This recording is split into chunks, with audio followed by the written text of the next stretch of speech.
Okay, how do you actually talk about context when you're analyzing a text in IB literature?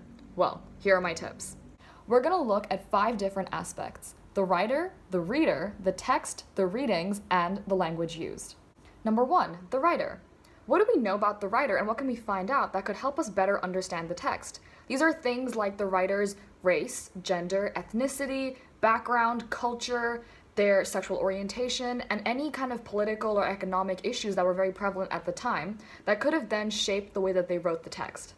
Next, one which we often might not think of is the reader itself, which is you.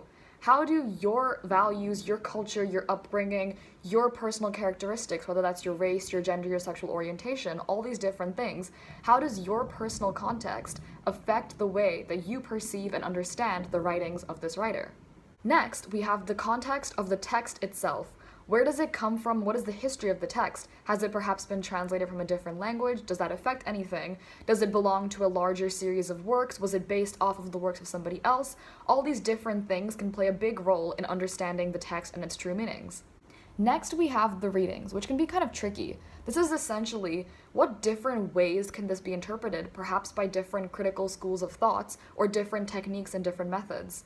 It's also what things are left unsaid or ambiguous in the text that are kind of up to the reader's interpretation, or in other words, what has been left unsaid by the writer.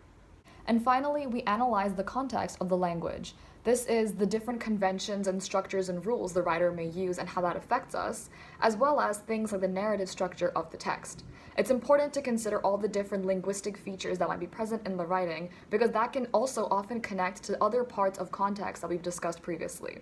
And those are all the different questions you should be asking yourself when you're analyzing literature, specifically in regards to context. Hope this was helpful, and see you next time. Bye!